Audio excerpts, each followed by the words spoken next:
So video 2, so it's a continuation of video 1. So now we want to have a more precise, more accurate location. So 2402 is actually very big, right? So we can see that this is a very large square, okay? And then we want to make it more precise. So what do we do is that instead of using these 4 digits, we try to add 1 to each. So actually, we are trying to add 1 more digit at the end of the eastings over here, and 1 more digit for our northings. Now, so and then what do we have to do? Of course, you can try to draw out 100, okay, boxes and square over here, but actually we do not. So what do we have to do is that we have to have a ruler, please, and then for a map with a map scale of 1 to 20,000. So for each of the grids is usually 5 cm times 5 cm. So then we place a ruler over here. So now we have 5 cm. And then first of all, again, we look at the eastings first. Eastings increase from the west to the east. So as a result, we try to add 1 more digit. So this is actually 240. 0. And then for each 0.5 cm, it increased by 1, 2, 3, 4, so on and so forth.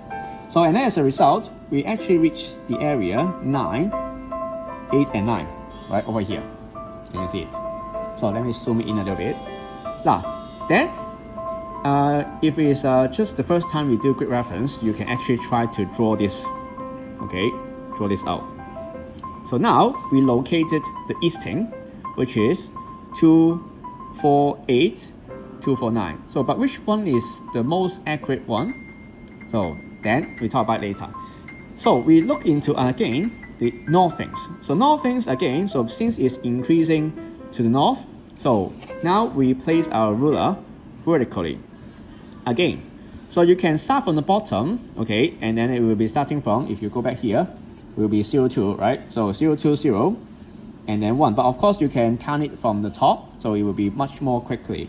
You can do it. So now I count it from the top.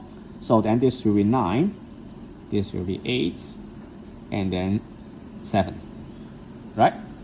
Now, so this is how I do it quickly. Actually, if you're very familiar with it, you don't really have to write it out as well. But then, since we draw it out, so again, I would like to draw the northings to you.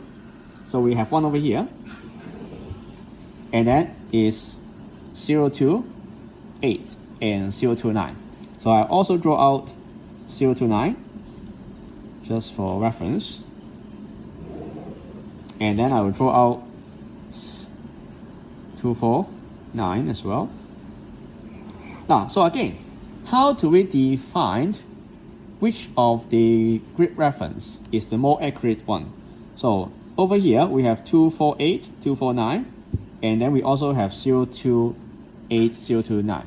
Now be very careful. For conventional size, like this is supposed to be a conventional size potato, we look into the center dot. Okay, so this is the center of that potato. And then same as grid square, the rule is the same. We look at the bottom left corner. Be very careful. The bottom left corner will be, okay, the 2 lines that occupy this square. So this potato belongs to the bottom left corner. So, and we look into it, it's actually 8 over here. So as a result, is 248, and then 02 moving to the north, so also at 8. So and then we will have our very accurate grid reference 248, 048. Now be very careful. So, or sometimes if it's overlapping with another one, so try to look for the central dot first. Okay, sometimes there will be 2 answers, but this time I will just say the center part will be the most accurate. So you can't have another one. So for example, we say Mr. Sito is so close to 249, so why can't we write 9? Now the rule is bottom left corner. So the bottom left corner, these 2 lines will be the one representing this potato. Okay, so that's all for the grid reference part.